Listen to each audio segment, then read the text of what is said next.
What's going on, guys? Welcome back to the channel. Today we're going to be talking about the shoes to resell for June 2020. Now this month is looking packed. It's basically the first month of the summer, more or less, depending where you live and how old you are. And that means more people got a little bit more free time instead of going on Zoom classes 24/7. So that's what we're going to cover. We're going to cover Nike, Jordans, Adidas, and I think that's a little bit. We might put a little bit of New Balances in there, but really the main focus of this month is Nike. Nike, once again, is going to be, well, as of right now, it looks like Nike is going to kill it. Past month, I want to say Nike took over. It's been not Nike, but Jordan brand, I should say. Lately, they've once again been killing it. They took the reins from Adidas last year instead of the Oats boosts, and Yeezy just began repetitive. We do have another like 3 or 4 Yeezy releases this month as well, so we'll break that down for you guys. We're going to talk about retail prices, resale prices, the date that they're releasing, how you can get them, how hard they will to be caught, and how I see you should be investing in them. Because, like, for example, last month Royal Toast was the shoe of the month. Then before that we had the core purple Jordan 1s. This month we'll get into it, but there's some of Jordan 1 action as well as some good Jordan retro branded action, so we'll get into that as well. If you guys are interested, you guys can check out my premium Discord group. This is basically where a great community where I provide info. Oh, now all this info you see in this video is all written down, typed up in guides on the Discord in the group. Restock, if you guys are interested, is wave 2. I know the first group we sold out in under 50 seconds, the first wave, and people got mad. I was like, I apologize. We'll have some more spots open, and they'll be opening today at 8 p.m. Eastern. If you guys are interested, check it out. Instagram, we have a lot of, that's where I post all the success, all the stuff we offer, all is on the website. $25 a month gets you access to all of it. So without further ado, let's pop up the green screen and head right into it. And as you guys can see behind me, the first sneaker we are going to be talking about today is the Air Jordan 6 Retro Hair. Now it's another GR Jordan Retro, not going to be nothing crazy. I would compare this particularly to the DMP 6s. I could see them doing very, very similar to them. And if you guys are wondering, the whole entire time I'm looking at the Also Mighty Bob Ross inspired computer, just an FYI. This will be releasing on June 5th, 2020. The retail price for the men's pair will be $190, and retail price for the GS pair will be $140 US. Right now, reselling for a steady $300, $250, just around there in certain specific sizes. Now, for this specific shoe, if you are going to go for a resale, I would recommend going for the bigger sizes because it's more of an OG Jordan sneaker. And as we've seen with the Jordan Flint 13s, bigger sizes do better in the more OG type colorway of the Jordan sneakers because they appeal to them a lot more. And if you are buying it to flip, I recommend selling it right away. I typically do like to do a hold or sell now videos, and I will do that for specific releases this month. So hit the subscribe button if you guys are interested in that. But specifically this shoe, I'd say sell it right away, just like the Flint 13s. I wouldn't panic with this shoe because, once again, if you have it early in hand, you can definitely take advantage of the early high-end market. But once online orders do come in, I expect prices to just go way, probably $23 above retail, if that, depending on the size once again. GS sizes also, specifically, don't sleep on them sometimes. Flint 13 GS sizes have done decent, but typically when there isn't a GS size on the sneakers app specifically itself, then I recommend going for them because that means a lot less people have a chance to get them because they'll have to head over to foot sites and all those other retailers and typically get eaten up by bots regardless. Just what happened with the Air Jordan 4 metallic purples that were released just a few weeks ago. But next up, we go into another Jordan Retro, which is the Air Jordan 3 Animal Instinct 2.0s. Now, I personally did pick up the 1.0s, and I returned them. I mean, I'm not gonna lie to you, I don't like the shoe at all. I don't think it's an appealing looking shoe. Now, this one right here is a 2.0 version. I don't like it either. A little too much going on for me. You got a lot of different colors. I think you got to wear the right fit to pull it off. We have a little bit of snakeskin on the front toe box, a little bit of a mocha brown vibe on the back with some green and yellow colorways as well. A lot of different materials on this shoe. Looks like we have a little bit of snakeskin, as I said, calfskin, possibly some synthetic looking leather as well. Now the tongue looks like to be different from what it usually is along with it. Red Jordan Jumpman logo on the front, red eyelets, black body, yellow little eyelets on the tagging up top, as well as the iconic air bubble. Retail is now going to be $250 US. Now, once again, it's a premium looking shoe. It definitely uses a lot of different materials that take a lot more money to make, but regardless, I don't see these doing anywhere close to around maybe $270, $260, and that's just about it. Typically, the 1.0 was definitely an exclusive release. It was like sneakers only, a sneakers pass, and a select few other high-end retailers. But these right here, once again, I like the 1.0s better too, and they are not doing that much. Now, of course, if you do cop this sneaker, what I always like to say, if a lot of resellers are sleeping on a specific shoe, expect it to just go up because that's a lot less competition you have on the aftermarket. And if you do have a quantity of those select pairs, you control more of the market at the end of the day. Now, it's all about controlling market. Next up, on the 11th of June, we go into This Is Trash collection. Now, I was surprised to see this. I didn't know about it to load it up on Nike sneakers, and I'm here for this quote-unquote collab, I guess, with Planet Earth. 100%. I love this. I'm really big about whole entire keeping the Earth safe, pollution-free, reuse, reduce, recycle. You know how the triple R's do go. Now, there's 5 different sneakers at the moment releasing this collection along with a t-shirt. Now, all this entire collection once again is loaded up on the Nike sneakers app, which if you guys don't know, have that app downloaded right now. It's where all the high tier premium sneaker releases are done by Nike. And if you guys are interested in the high end Adidas releases, I always recommend going onto the Adidas app and have that downloaded as well. Just look up Adidas app in the app store and you can go ahead and download it there. And typically they will have raffles posted up there for exclusive Yeezy releases and more info on how to get them in store. Now, this specific shoes, I should say, there's a Space Hippie 03, which is retailing for $180, Space Hippie 04, which is retailing for $130, Space Hippie 04 Light Gray, which is retailing for $130, then the Space Hippie 01s is retailing for $130, and Space Hippie 02s are retailing for $150. So, relatively kind of an somewhat expensive sneaker, basing it off Nike running prices, Nike running shoe prices. Now, resale is up. They're loaded up on COCX, StockX, Go, and all that different stuff. But as of right now, I'm going to say I'm saying this is a definite cop. But select silhouettes. This release is also looking to be exclusive to Nike sneakers only. And when they do that, once again, they go for the sky high. I saw people talking about Twitter on these, how they definitely need them. If they don't win, they want to pay resale. Because once it's a great message that Nike is pushing. It's like some shoes are 50% recycled trash, some are 75, and I think some are even close to 100 if I'm not mistaken. More details on the shoes specifically can be found once again in the description of the shoes in the app. Now, if you do get these resale wise, I would sell them right away. I do expect them to continue on to this entire collection. Sometimes they typically overdo it, like we've seen with Sakai's. That's just an oversaturated market, like we saw with Don C's. That just became oversaturated as well. And now this isn't a real collaboration, but like, say for example, you take the React Nike Elements, right? Those used to be doing the sky high, and now they're doing damn near under retail. Even the OG colorways are really, really close to retail. So once again, keep an eye out on that.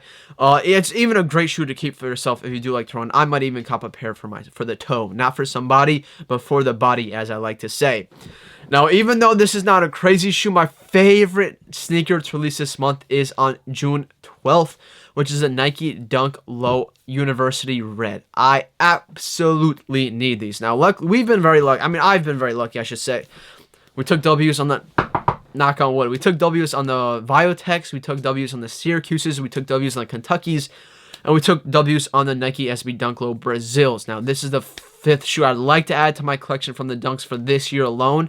I've been trying to buy a lot of OG ones as well. If you have to check out the unboxings, you guys would know. Now, retail on Dunks is always only $100 US. That's the greatest sound you could ever hear. Only $100 for an iconic Nike shoe like this. Color blocking is elite. We finally see a red colorway on a Nike Dunk Low. We've seen almost every other colorway besides maybe, well, we've seen it on Off-Whites, right? That's a collaboration in its own, but just a basic Nike Dunk Low on its own, we haven't seen it in all red. And I think a lot of people are going to go crazy for this. I expect this one to be the most profitable. I would compare it similarly to the Kentuckys that released 2 months ago. When I said hold that shoe, it's a great investment shoe. It reached down to $230 resale-wise. Automatic cop, and now they're worth over $350. I expect these to be the same, but I don't expect them to drop that much in resale value. I think a lot more people are woke and awake the fact that these shoes, if you're selling for $230, you're getting cheated out. Like, that's just how it is. And we even see that with the Brazils. Brazils haven't reached the low of Syracuse's and Kentucky's, and I think people are slowly learning from their mistakes.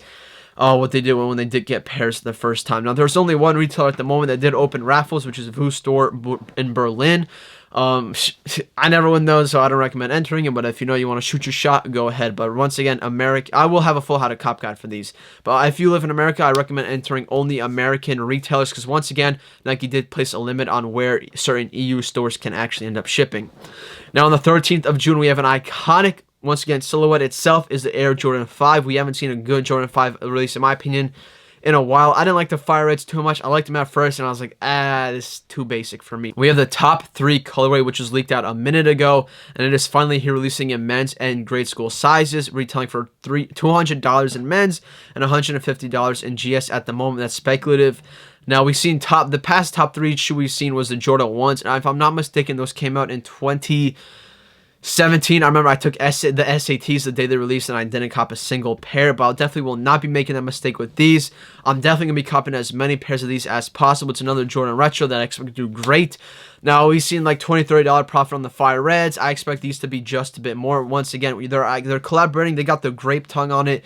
They got the red midsole. They got red 23 on it. It's kind of combining, once again, the iconic red and blues and blacks that everyone likes to see on Jordan shoes into one shoe. And, of course, it's one of the most iconic shoes that they could have chosen. They've done the Jordan 1, so I think the next best thing would have been the 5s, and I love the way that they did this, and I think Tinker Hatfield is once again behind this one, specifically focused on sizes between 10 to 12, as always for every single Jordan Retro. And next, move on to our first Yeezy release of the month, which is the Adidas Yeezy Boost 350 V2 Zion, which is going to be on the 13th. Official images have not come out yet, but we've seen some leaks around the internet go around. It kind of is like the new modern, I want to say, Zebra colorway. It looks kind of different from Zebras, but does once again embody the same colorway. It's a little bit of a gray, black, and white vibe into the whole entire thing. We have a white midsole. Looks like a buttery stripe down the middle at the bottom of the actual sole itself. Retail is going to be $220 as it is on every 350 sneaker. Resale right now is looking very, very decent. I expect resale in this shoe to also hold up to around $300 US. Well, it's a black and white Yeezy. Zebras have done amazing. Statics have done amazing. I don't have to say, but every black Yeezy does amazing. Not amazing to the extent like $400 resale wise like it once used to do, but amazing in the fact that you can cook up multiple pairs and make maybe $60 to $100 per pair, and you're eating very, very well. Now, you do have to cut more pairs to make more money at the end of the day. That's why you have to play it a little bit smart around this time. Now, this specific release will be at select retailers, including, and it looks like it's going to be at Foot Sites. That's your Foot Action, Foot Locker, Finish Line, Champs, basically Foot Action, East Bay as well. Like, those are what is considered your Foot Sites. Not so much Finish Line, but they're in the same realm. And that also goes for maybe Eblin's, Hibbett Sport should possibly get them. It's going to be a very general release. There's a lot of pairs out here, which is room. I don't have exact stock numbers at the moment, but it is looking to be very, very high. SKU code is FZ1267. If you want to know why do I need to know the SKU code, look up that SKU code on the internet and you'll find out more info about it. Now, moving on to another release this month is going to be another Jordan brand release, which is the Air Jordan 11 Low Women's Concords. Now, these were supposed to release last month, but they got pushed back once again because of COVID-19. Retails $185. This is a great local sale. This is a great shoe that a lot of people do like. It's a very street-worthy shoe, as I should say. You see it around, the block. You see it here and there. Retailing for $185. I could see some decent profit at just around maybe $220 to $250. Focus on bigger sizes for this shoe because even though it's going to be women's sizing, it's a great men's sneaker as well. It's just white, blue, and icy soles. Like, you can never go wrong with that. The icy soles hit beautifully as they do with almost every single Jordan. And next up, we move on to another Nike release, which is going to be on the 19th of this month, which is the Air Force One B Trues. This silhouette, honestly, I like this. Well, it's an Air Force One, of course, I love it. But the overall branding, how they styled it together, I absolutely love as well. You have the whole entire flag coming down over the Nike logo. And I typically don't ever modify the Nike logo in itself, but it turns out for this shoe on the midsole they have, and on the back you do have the LGBTQ flag once again, going back from blues, pinks. Actually, it looks like they have a little bit more colors on the back of the actual shoe, but the flag itself on the actual midsole is the iconic, once again, red, yellow, orange, green, purple, blue, rainbow. Basically the rainbow flag. Once again, I sometimes Roy G. Biv, I be forgetting my colors. Retail is expected to be it's confirmed to be $120. The shoe is once again loaded up on the sneakers app, and the Be True collection does really, really well almost every single time. Though last year, the Air Maxes were the highlight of the collection, the AM90s. There was some really, really good profit to be made on those. Not sure how market is looking on those at the moment, but when they did release at the time, it was easy, like $60 to $80 profit per shoe. And if you can get these early, once again, you're making very good money. But typically, the Be True collection is exclusive to Nike sneakers once again. And you can typically find them at select almost every single Nike, premium tier store. Next, we move on to another Yeezy release, which is going to be coincidentally on the 19th as well. Now, this month, we have a lot of sneakers from Jordan and Yeezy releasing on the same day. So once again, the computer is going to be burning up, being very, very loud, and it's going to be draining a lot of energy. So once again, get ready with, personally myself, I'm trying to invest in a new computer. and I recommend people do the same if they don't have the resources at the moment. But next we have the 380 Blue Oats Reflective, and then the non-reflective version will be releasing on the 20th of June. Now 20th of June is a very, very busy day. At the moment, it looks like some stuff may be pushed back, and that goes for this entire month, but it's looking to be a very busy day. But the Blue Oats release itself is going to be non-reflective and reflective, retailing for $230. Whack. Brickos. Not it at all. Every single 380 we have seen released to the public has done terribly, besides the first version, which was the aliens, and I like that silhouette. And that silhouette, not so much, but the colorway I did like of the aliens. Now those are doing stupid numbers, and I don't see any other colorway doing the same unless it's a triple black colorway, because triple black Yeezys once again always do well, but 380 is just not it. And once again, I want to repeat something I've said in the past. Yeezys, most people overseas, especially like foreigners, hopefully when this COVID stuff goes away, everything comes back to normal, when tourists come over to New York City and all these other hotspots and they do go to consignment stores, the only thing they do know is 350s, I should say. They don't know 380s, they don't know 700s, they don't know anything else like that. They don't know MNVNs, the minivans. All they know is Kanye makes 350s. That's basically all. I mean, of course, the more educated ones know different, but typically all they do know and focus on and buy is the 380s, and I think that's why the market on those is so damn well. But once again, these specifically, the Blue Oats will not do well regardless, and either the reflective, maybe a little bit more lunch money, but I wouldn't really focus on it too much. But continuing on the 20th, we also have the Air Jordan 1 Rage Green releasing. Now we couldn't find any official images at the moment, so we did find one floating around the internet. Retails $175. And this is also part of the Zoom collection, which has a Zoom sole, which makes it a lot more comfortable and different materials featuring it compared to a regular Air Jordan 1 Retro. Now this specifically colorway is not looking to be the greatest. The last Zoom Jordan 1 we did see was the Fufu Dior's and the gray blue colorway that I said, once again, was a great investment. Most people didn't listen to me and panicked, drove down market. Retail, it was basically selling for retail, and now I still have my 3 or 4 pairs, and they're doing comfortably over $250 in every single size, and they retail for, once again, $175. Now these specifically, the colorway, it's all about the colorway every single time on every sneaker. These will most likely be limited to Nike sneakers, as the first one was as well. Now this shoe is also based off the 2007 Brute SB Dunk High. Basically the same colorways, not the same, almost the same materials if I'm not mistaken as well. But resale I could see maybe going to $225 and just around there, but not much over it. You could even end up going close to retail once again. On the 20th, we also do have the US release of the Air Jordan 11 Breads. These did release overseas already. I'm looking at the release channel we have in Discord. We had a fat site list for them. Some did even ship to the US. I personally slept on the release, didn't bother for it. I probably should have got it. Would have been some good content at the end of the day. But once again, the EU release is over. Asia release is over, so the market is somewhat steady, but once again, when the US market comes in, more pairs are always allocated to the US region, so they will definitely bring prices down, but that'll also bring hype up, because remember, a lot of people who aren't into the sneaker game as much, but love the OG colorways, don't really care what happens overseas. They just focus on what's in the US, and they'll see that this is coming out on the Sneakers app then, and when people take L's on the Sneakers app, prices will go zoom to the moon, and they'll go back up, and you can make a lot more money that way. And I would definitely not sleep on this. I would try to cop as many pairs as possible. Low-ish retail, $185. Black, red, and white colorway. You can never go wrong with them. Local sales are going to be great for these. And what I mean by local is OfferUp, Facebook Marketplace, Letgo, Craigslist, somewhat decent, and eBay local pickup are always great places to sell. Now, next up, we do move on to the 25th of this month. I don't actually have too much info on this release itself, besides the fact it is the Yeezy Quantum Barium. Now, this is the first Quantum release we're going to see to the public, retailing for $250 US. The only other Quantum we have seen was that released specifically in Chicago and select retailers, along with the Adidas app, which was exclusive access, and you had to have exclusive access. And the thing was, you had a second chance as well if you got your order canceled or if you took an L when you did have exclusive access. Now, this color we haven't seen before. I really do like it. Kind of gives me a little bit of a camo vibe. A little bit of green sprinkled in the middle. Now, the regular Quantum basketball sneaker will be releasing in September. This one, however, once again will be releasing in June, and hence we're talking about it. Resale, I do expect to be there. This will be a great shoe to focus on. I do also expect to be only limited to Adidas app and Yeezy supply at the moment. That's what it's looking like, because there's no other leaks from any other major sources. But 25th, all I can say is it's a definite cop in my books at the moment. We will have a specific how to cop guide before it does release. Now, the main Jordan 1 of this month, which we have seen, I want to say leaked out like 8 or 9 months ago, is the Air Jordan 1 tie-dye women's, giving me a whole entire like pool vibe. You know, when you look at the pool when it's in the summer and then, you know, it's shining all over sorts, it looks exactly like that. And we have never seen tie-dye on a sneaker. Well, I want to say we have never seen a tie-dye on a Nike sneaker specifically. And they say it in themselves in the description. You've never seen the tie-dye leather on a high OG before. That's because it's never been done until now. That's the direct words from Nike. At the moment, it's loaded up on StockX, CockX. It's going to be retailing for $170 US. It is going to be women's sizing. I would still say focus on women's specific sizing. I typically say focus on bigger sizes in women's exclusive sneakers.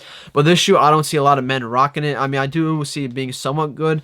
But at the end of the day, it definitely looks like a lot more like a women's sneaker. But once again, I'm not judging here. I'm not judging. But it definitely does look like a women's sneaker at the end of the day. So that's why I'd say focus between a size maybe 7 to a size 10 women's at the moment. Even a 10 might be too much. Like a size 5. Actually, I'd say a size 5. Size 5 has doing relatively well for women's sneakers. So size 5 to size 9.5 women's, even 10 women's. Once again, we could say that broad range around there. But once again, a whole how to cop guide will be out for that specifically. Then on the 27th, we can expect a Zebra 350 V2 restock. This was once again leaked out by Yeezy Mafia in the beginning. They might. Once again, some people are saying it's US as well. Some people are saying it's only Asia. At the moment, it is looking like it is only Asia, but could once again be US. I'll have more info on the screen if I do find it. But if anything does happen with this release, definitely cop it. $220 retail resale right now is around $320, maybe $380. Prices did drop down once the restock did get announced. People panicked as expected, and I definitely see it recovering at the end of the day, just like Wave Runners have, just how freaking a bunch of past the 350s, not Cinders, but Triple Blacks have. They all end up recovering at the end of the day as long as they're a hyped silhouette, and this shoe is definitely one of the best ones. At the end of the month, we can expect to see an Air Jordan 14 Gym Red. Definite cop once. I wouldn't say definite cop, a couple a few sizes. Once again, playing off this is the Last Dance documentary with Michael Jordan. Brought a lot of hype to Jordan retros, and I expect this one to be one of the greatest. It does feature red, black, and white color blocking, which everyone adores because of Jordan and the Chicago Bulls history. Retailing for approximately $190 US. It is still speculative at the moment. Could get pushed back. No official word from Nike just yet, but expect to release very shortly. Just about it, ladies and gentlemen. I hope you guys enjoyed this video. It was 2 days worth of editing and recording and all their shenanigans. Please leave a like, leave a comment what you guys, your favorite shoe is of this month, what you guys are going to be going for, what you're going to be copping for the toe, what you're going to be going for the flip. I want to hear your guys' thoughts and opinions because you know you guys are the consumers out there. So thank you guys so much for watching. I really do appreciate it. Please subscribe to the channel if you guys enjoyed it. And remember, throughout this month, we'll be having how to cop guides and all that other shenanigans to help you guys secure a pair or multiple pairs for yourself, depending how active you are. So I'll catch you guys then. Peace.